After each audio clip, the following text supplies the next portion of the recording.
Hey guys, Coach Ben here, bigbenchas.com, and today we're going to be talking about the pros and cons of using a handoff at your powerlifting.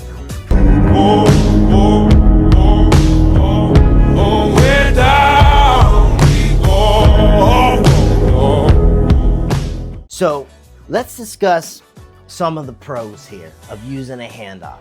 I always said that there's always going to be more benefits to using a handoff than to not use a handoff. But for some specific people, depending on what's going on, you may actually find that you benefit more from being able to do your own handoff.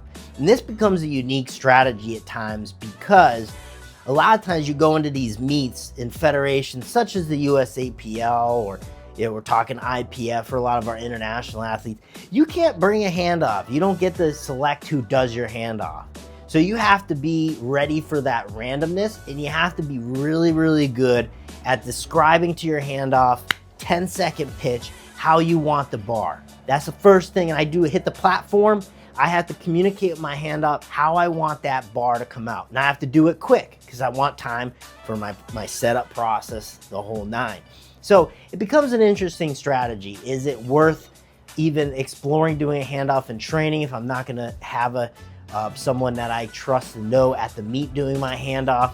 First, it's just really key to know, can I bring my own people and have help at the meet that I'm doing? So you have to know the rules of your federation. The other interesting thing is for my athletes who train at commercial gyms, I always tell them, especially if they're on one of those benches with only 2 J hooks to it, they're awful. God awful. But if you're on equipment like that and you can't even control the height, use a handoff. I tell you, use a handoff. If you're stuck in a power rack with an aggressive J hook, use a handoff, okay? There's some equipment modifications you can do, but those are gonna really destroy your positioning in your shoulders because you're forced to push the bar up and out, come out into a protracted position. Oftentimes it's not even the right height. Use a handoff, all right? That's always gonna pay. But getting back to it, what's some of the pros? Well, the pros of the situation here is that you're gonna be able to establish your setup and set your leg drive in the same fashion in which you press the bar, in which you go through the bench. So if I'm going through my setup process here, right? I lock everything in. I'm good to go. I'm in great position. The benefit I'm gonna get, okay? I don't have to worry about my shoulders coming out of position. I can stay under the bar here. I'm just gonna be patient, wedged into the bar, be patient, receive my handoff. So I don't have to worry about doing any of the work here. I'm just following. I'm creating enough pressure in the bar. I'm just following into position. Makes it easier on me than having to potentially start to lift up and then make sure I'm retracted. In terms of leg drive, I can already start driving my hips open and pushing back. Because if you do your own self handoff, typically to help with that process, you're going to have to collapse that drive so you can bridge. All right, we don't want our hips coming off the bench when we bench. That's key. We need to have contact with the pad. So in doing a self handoff, a lot of times you're having to actually bridge your hips up to create that leverage to get the bar out, okay? Now, when you bring the hips down, we don't want to stay there in that same type of tension because it's going to make it super easy for me to lift my hips up. So now I have to reconnect with a whole different style of leg drive, getting ready to open my hips, start pushing back, and have to bring my hips down, which I want to carefully bring my hips down as close to my shoulders. I don't want to just take the bar out and then dump my hips, lose some arch. So there's a lot less moving parts when it comes to being able to get a handoff.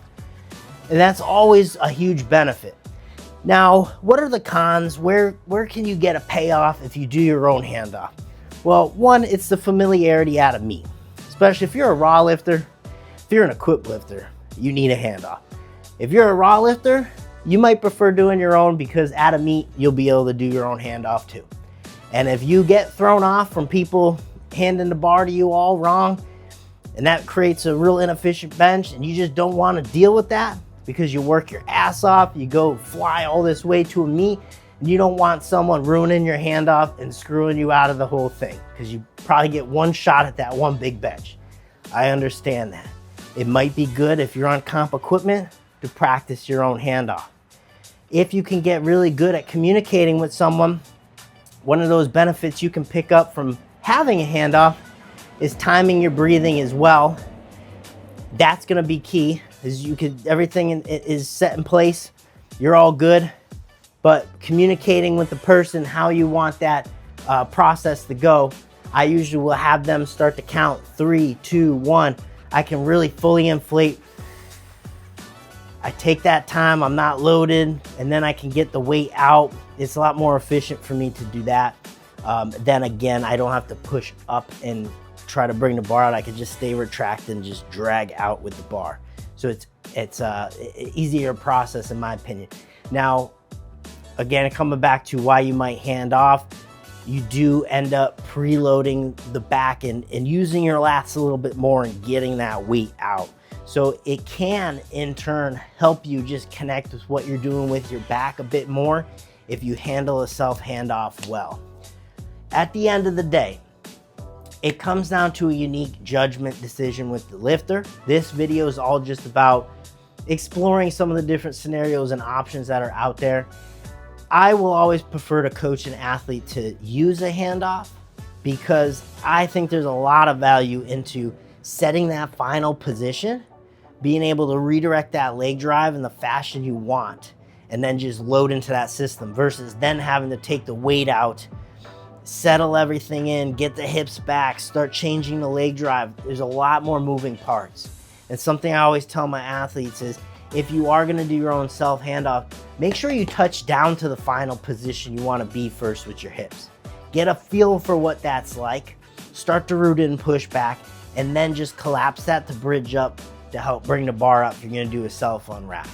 Because you don't want the first time you're actually putting your hips to the pad to be when that weight comes out. Because I find a lot of times lifters will bring the hips down, they'll wanna make adjustments with their feet, and then they're starting to move their feet under load, and we want less moving parts. All right, and we wanna be able to time our breathing out so that we're not sitting there under one breath, trying to hold our breath for the entire thing. It's just easier, in my opinion, getting a handoff.